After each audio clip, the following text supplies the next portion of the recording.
Olá, meus queridos. Então, decidi fazer aqui a resolução com vocês de algumas questões da nossa lista de exercícios de fenômenos de superfície. Não fiz de todas, né, porque eu acho que algumas daqui são justamente as da avaliação, né, mas a maioria, né, eu resolvi e vou comentar agora com vocês. Questão 1. A depressão e a ascensão capilar são fenômenos relacionados às forças coesivas e adesivas. Quando as forças coesivas são mais intensas que as adesivas, observa-se depressão capilar. Já quando as forças adesivas são mais intensas que as coesivas, observa-se ascensão capilar. Na figura, observam-se exemplos de ascensão e depressão capilar. Os ângulos alfa são denominados ângulos de contato, né? Tudo que a gente já viu na parte teórica, né? Então aqui nós temos, né, um exemplo de força adesiva pronunciada, né, a interação da superfície com a parede do capilar, e aqui, né, um exemplo de força coesiva pronunciada, né, sem a interação da superfície com o tubo capilar. Supondo que um capilar de raio 0,10 seja imerso em uma cuba contendo água a 25 e que a altura da coluna de águas, a altura da coluna de água, né, de água ascendente tenha sido 12 centímetros, calcule a tensão superficial da água. Então, na nossa parte teórica, nós vimos a dedução dessa expressão, né, que permite obter a tensão superficial a partir, né, da altura H, que pode representar, né, a altura relativa à ascensão ou depressão capilar, né? Então, lá vai o comentário. Sendo a densidade da fase 1, né, o ar, muito menor do que a da fase 2, água, né, o problema fala, né, que um tubo capilar foi imerso em uma cuba contendo água, né? Então, nós temos exatamente essa situação aqui, né, na fase 1, ar, e na fase 2, água, né? Então, sendo a densidade da fase 1 muito menor do que a da fase 2, podemos desprezar o termo ρ1, né, nessa equação aqui. Além disso, admitindo que não se forme ângulo de contato entre a parede do capilar e a superfície da água em seu interior, né, esse componente cosseno de θ, que nós vimos também, né, de onde vem, ele perde o sentido, né? Então, não aparece aqui na expressão. E nós temos uma forma simplificada, né, para obter a tensão superficial, a partir da densidade do líquido, onde o capilar de raio R foi imerso, né, para o qual a gente observa uma altura H relativa à ascensão ou depressão capilar, e aí juntando isso com a gravidade e com esse fator 2, a gente consegue obter a tensão superficial, né? Então, fazendo essas considerações, essa expressão vem para essa daqui, e aí, substituindo os dados com as unidades adequadas, obtém-se a tensão superficial da água a 25 graus Celsius, né? Então, a tensão, né, se essa densidade tiver, por exemplo, em gramas por centímetro cúbico, né, essa altura precisa estar em centímetro, esse raio também, essa gravidade, né, em centímetros, né, por segundo ao quadrado, né? Enfim, é necessário a gente fazer, né, as transformações de unidade adequadas, né, de forma que a coisa toda fique coerente e tenhamos, então, a unidade adequada para a tensão superficial, que pode ser, né, joules por metro quadrado ou Newton por metro, né, ou qualquer outra unidade derivadas dessa daqui. Letra B.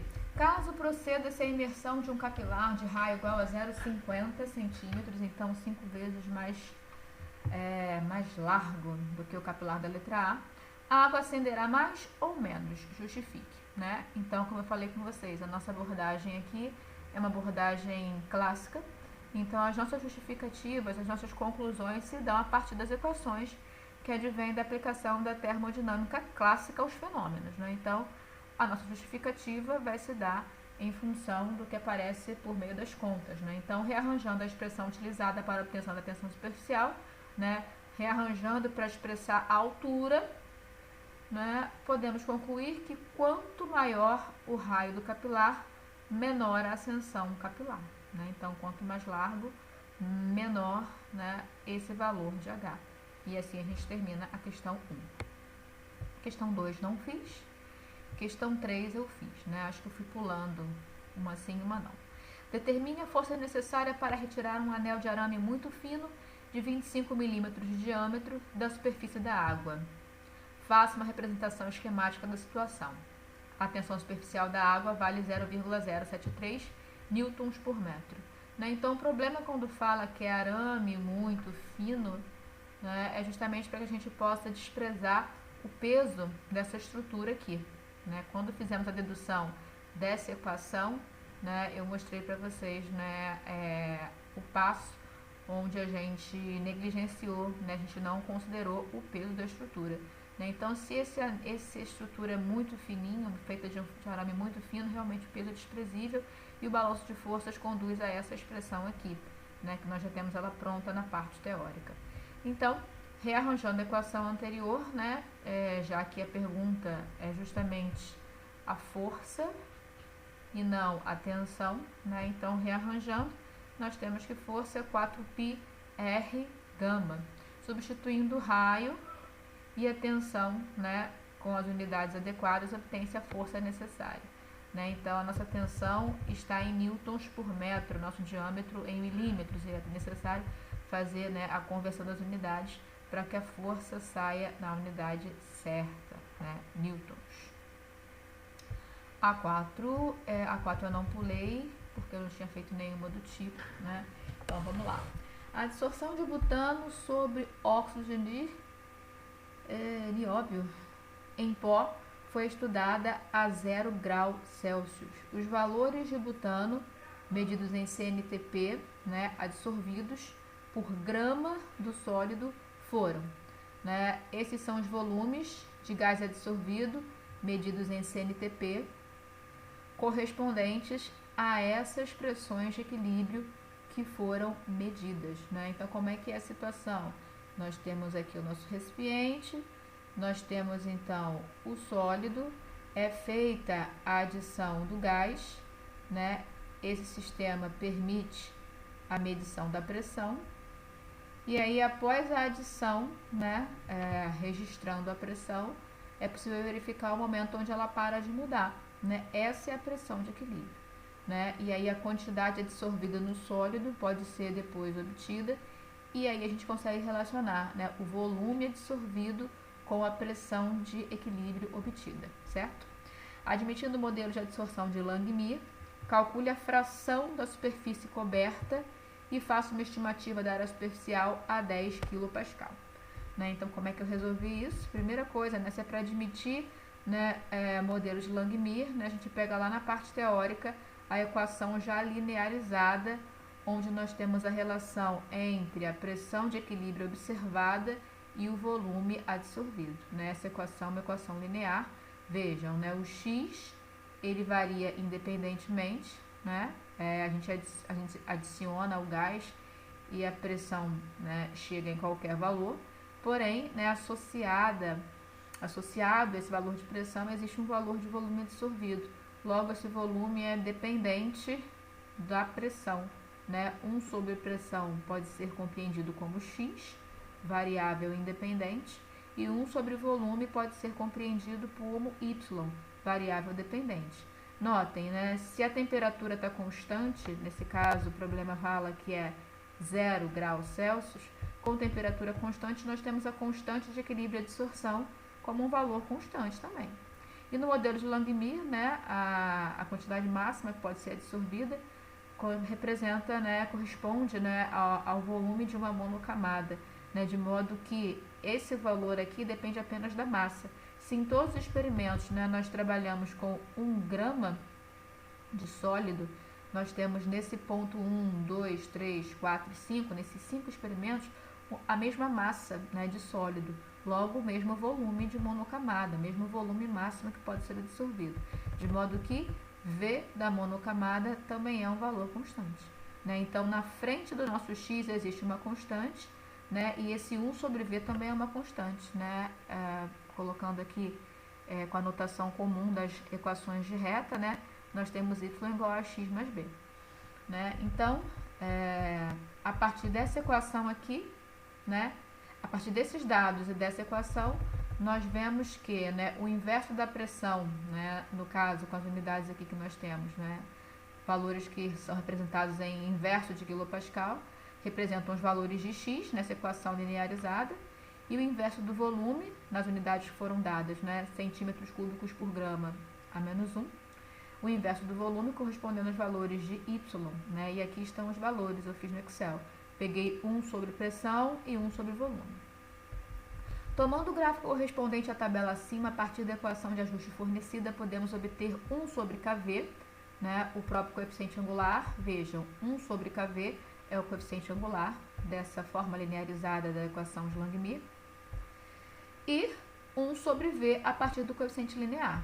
Vejam, 1 sobre V é o B da nossa reta de isoterma de Langmuir, né? Aqui está o gráfico, então eu fiz, né, 1 sobre P no eixo X e 1 sobre V no eixo Y, né? Obtive esses pontos, pedi para traçar, né, uma equação de uma linha de tendência e pedi, né, que fosse dada a equação de ajuste e o coeficiente de correlação. Esses são os valores que o Excel dá para mim, né? Então, notem, o coeficiente angular é 0,2922, está aqui, ó. 0,2922, é 2922, né? É o coeficiente angular, que corresponde na nossa equação linearizada a 1 sobre kV. E o coeficiente linear, 0,0226, né? O coeficiente linear corresponde na nossa equação linearizada a 1 sobre volume da monocamada. Né? Então, conhecendo o 1 sobre V, coloco ele aqui em cima, obtenho o K. E conhecendo o 1 sobre V, eu obtenho o V, na verdade, o volume da monocamada, tá?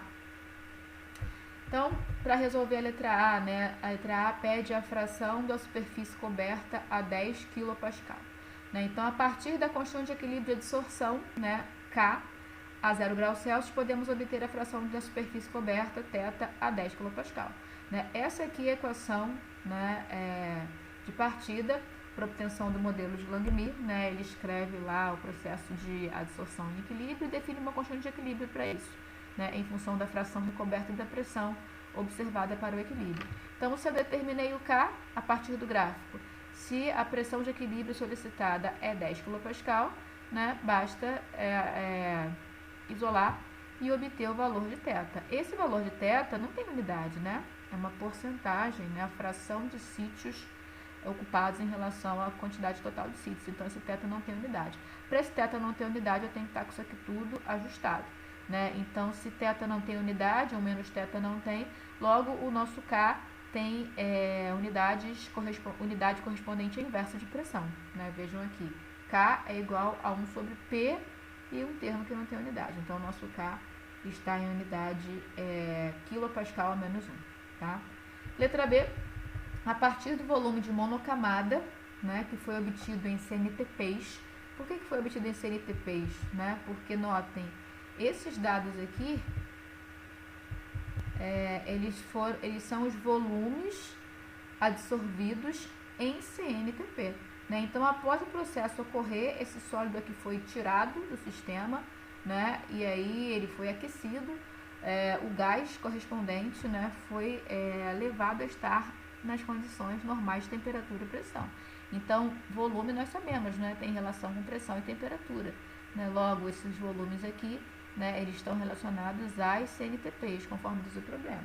Né? Eu posso ter também, né, numa determinada pressão de equilíbrio, o volume máximo que a amostra absorve, né, que no caso aqui, pelo modelo de Langmuir, é o volume da monocamada. Então, esse volume de monocamada obtido, né, pelo nosso gráfico, está em CNTPs, tá? A partir do volume da monocamada que foi obtido em CNTPs, podemos estimar a área superficial do NiO, né? Aí a gente se pergunta como.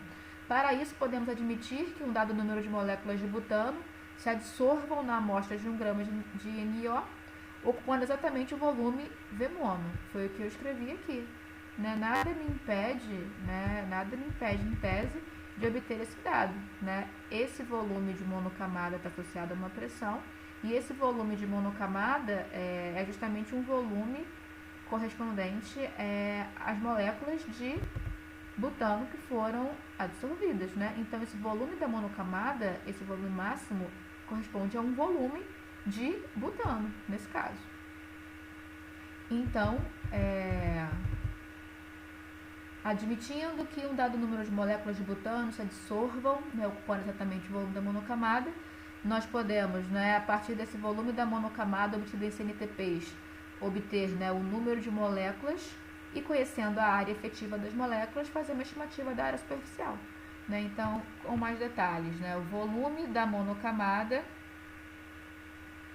obtido em CNTP vai, né, gerar para a gente um número de mols de butano. Esse número de mols de butano pode ser convertido em número de moléculas de butano.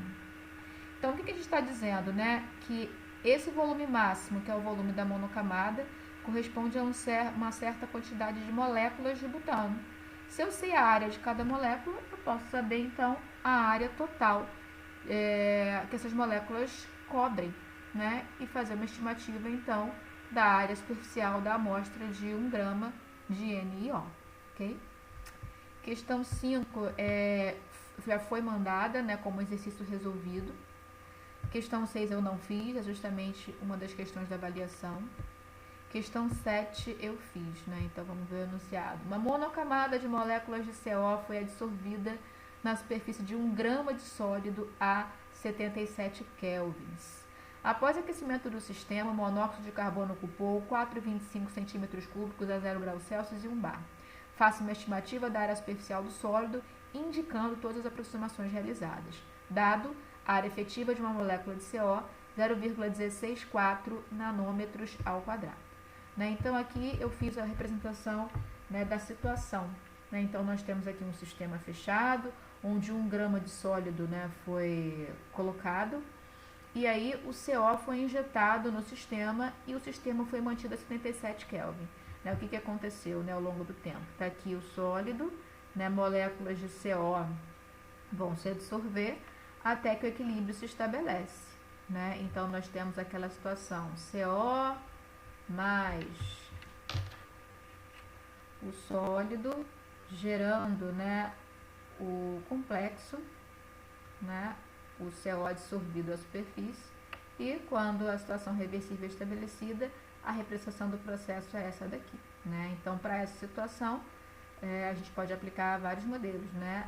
Podemos, nessa questão foi dito alguma coisa, fala de monocamada. Né? Então, monocamada em fase sólida, em fase gasosa, né, absorção de gases em sólidos, né, formando monocamadas. Isso lembra logo o modelo de Langmuir, tá? Então, vamos aplicar o modelo de Langmuir aqui. Né? Após, né, a situação se estabelecer, na verdade, o que a gente tem que ter aqui? Né? A gente tem que ter um medidor de pressão aqui para poder saber quando o equilíbrio se estabelece e o sistema está todo mantido em temperatura constante. Né? Entrou o CO em cima do 1 grama de sólido e a pressão foi sendo medida até que ela parou de mudar. Né? O equilíbrio se estabeleceu. Né? Com o equilíbrio estabelecido, a quantidade máxima absorvida, né, chegou ao final, né, chegamos na quantidade máxima absorvida, e aí esse sólido pode ser retirado para que possa ser feita a contabilidade da quantidade de gás que foi absorvida ao sólido. Né? Então, o sólido foi removido do sistema e levado para aquecimento a fim de dessorver o CO absorvido. Né? Então, olha aqui o processo de dessorção. Né? Aqui eu tenho a adsorção, o CO, né, interagindo com o sólido, formando o complexo.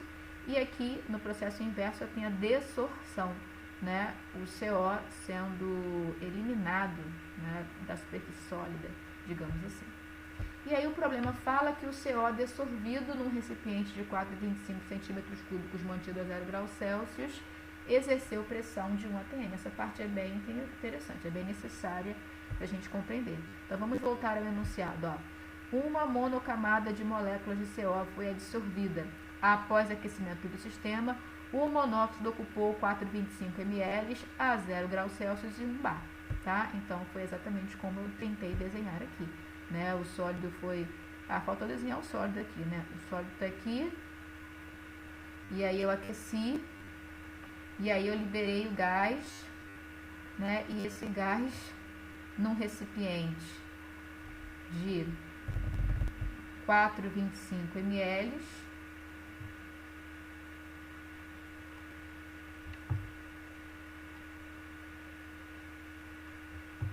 mantido a 0 graus Celsius, exerceu pressão de 1 atm, tá? Então aqui está a representação da situação, né? Conhecendo o volume ocupado, a pressão exercida e a temperatura do CO que foi dissolvido, utilizando a equação dos gases ideais, então primeira aproximação, podemos obter a quantidade de CO dissolvida, o número de mols, em 1 grama de sólido. Convertendo o número de mols adsorvido em número de moléculas adsorvidas, utilizando a área efetiva de uma molécula, podemos obter a área ocupada pelas moléculas adsorvidas, né? Então, obtemos primeiro o número de mols, depois o número de moléculas, e com a área total ocupada por essas moléculas. Como o problema relata que o CO adsorvido formou uma monocamada sobre a superfície do sólido, podemos concluir que todos os sítios presentes na superfície do sólido foram ocupados, né? Então, tudo foi ocupado. E aí podemos admitir que a área ocupada pelas moléculas adsorvidas corresponde à área superficial do sólido. Então, aqui em destaque, em negrito e agora sublinhado em vermelho, estão as duas aproximações que a gente fez para fazer uma estimativa dessa área superficial. Vale a pena vocês fazerem essas contas para vocês verem, né, os valores altíssimos que a gente encontra, né, considerando pequenas massas de sólido, né, e é justamente esse o barato da catálise heterogênea, né? Pequenas quantidades fornecem grandes áreas superficiais que favorecem, né, a interação entre moléculas e aceleram a reação. Então, isso é bem interessante. Questão 8, acho que eu não fiz, é da avaliação. Questão 9 é igualzinha a 5, só são outros dados. E a questão 10 eu também não fiz, né? Uma questão de gráfico, mas está tudo tranquilo aqui, ó. Nós temos, ó, a isoterma de Langmuir, onde 1 sobre P é a variável independente e 1 sobre V é a variável dependente. O problema fala de temperatura constante. Então, com temperatura constante, o K é constante. O problema fala que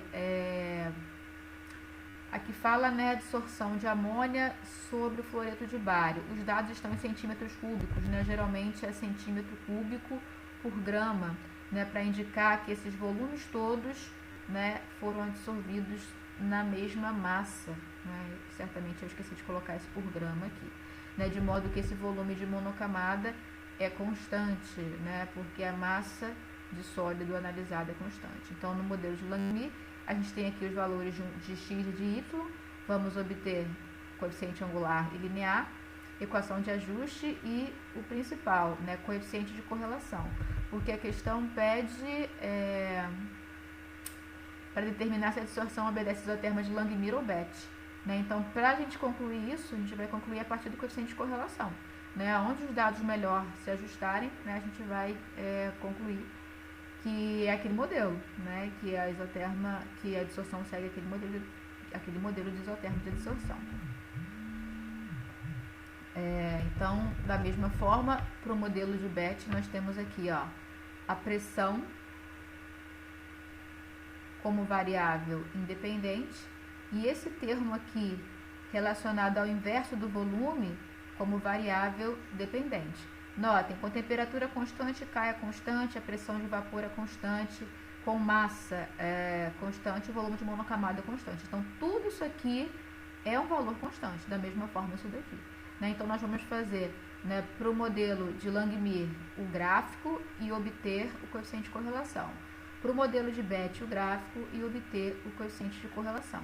Fazendo uma comparação entre eles, a gente vai concluir, né, a que modelo os dados melhor obedecem. Com isso, a gente mata a letra A. Letra B, volume de monocamada, né, vai sair justamente, né, se for o de Langmuir o mais adequado, vai sair daqui, do coeficiente linear. E da mesma forma aqui, né, eu tenho como obter, né, se for pelo modelo de Bethe, 1 sobre o volume de monocamada. E aí, com isso, obter o volume de monocamada. A letra C, constante de equilíbrio de absorção. Da mesma maneira, né, vai sair ou daqui, coeficiente angular, ou daqui, coeficiente angular, ou daqui, enfim. Tá bom, gente? Espero que tenha dado uma luz aí. Fiquem com Deus. Vou mandar agora o PDF para vocês e o vídeo. Tchau, tchau. Deus abençoe.